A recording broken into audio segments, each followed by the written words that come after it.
Yeah, Seth. So for you, I mean, when did the idea of owning anything, owning a Ben and Jerry's, when did all that, the idea of ownership, when did that first come about? Just the idea of ownership, it's been in my head, honestly, since mid days of high school, junior year, sophomore year, maybe even senior year. I've just always had the idea of just growing and continue to just expand and show who I am outside of like the basketball court. And this is an example of showing it now, but I've always had that vision. I know the ball doesn't dribble forever, and I know that me as a human being, I'm allowed to have many interests in life. Basketball is a thing that I crave the most, is what I love to do. But there's things that I also want to explore, and that's the business world, that's entrepreneurship, that's just seeing what I can do and how successful I can be in these other fields. So yeah, it's been probably since about high school. Since about high school, okay. And so I was talking with Antonio, and he was kind of talking about some of the initial conversations you guys had when you met him your freshman year. Yeah, just what do you remember?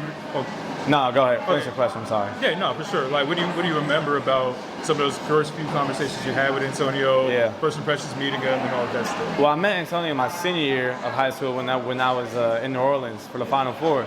So RJ, Caleb, they're all playing, and his son Knox came up to me and just asked me for a picture. And Miss Katie, Antonio's wife, is like, "I'm sorry for bothering you, blah blah blah, this and that." And then we just had a conversation and became great friends from there. But my freshman year is probably when I really started talking to him.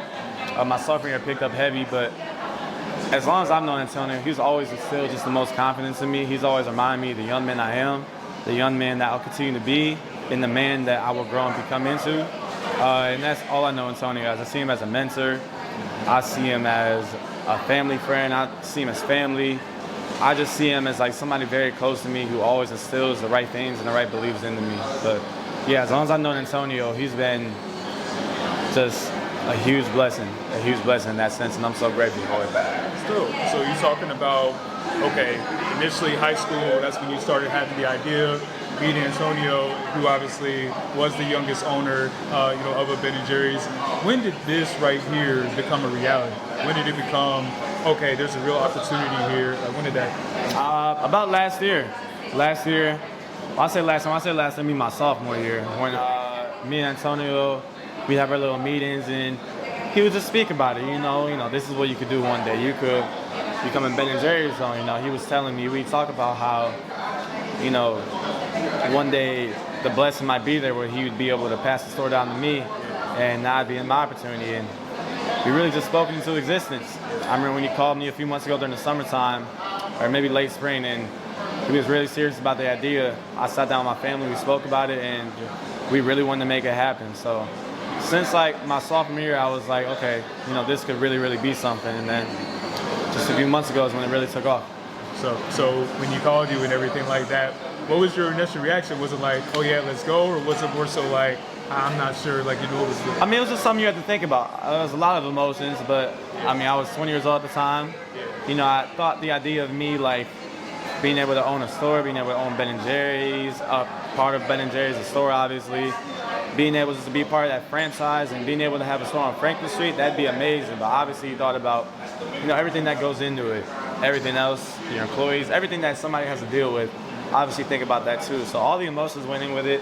But, we took the approach as a family, really cool, calm, and collectively. So it was, ended up being not too hard of a decision for us. What's up, man? At this point, what excites you the most about being a business owner?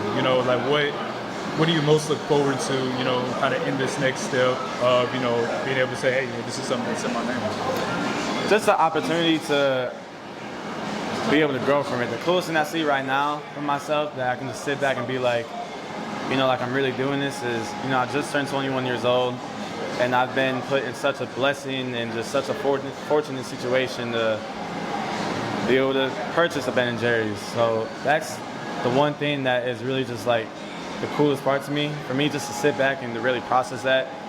I mean, it's all the blessings in the world. I'm very grateful for it. I thank God, I thank everybody. I thank Antonio, I thank my parents. Everybody in my circle, I honestly give thanks to.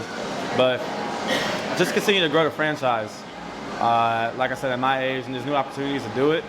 I might be the first student athlete to do it. I have no idea, but if I am, then there's a lot of ways and new routes that we could take with that. So just having the idea of being able to give Ben & Jerry's even more diversity is a super cool feeling. Last question I have for you: what is your favorite Ben & Jerry's ice cream flavor? Milk and cookies, for sure. I've got milk and cookies for the last 4 years now since I've been coming in here. It's always a go-to. Is that a pre-game, post-game? Post-game if anything. Post-game if anything. More like an off day. You know, maybe walking practice with my family or something like that, but never pre-game. Never pre-game.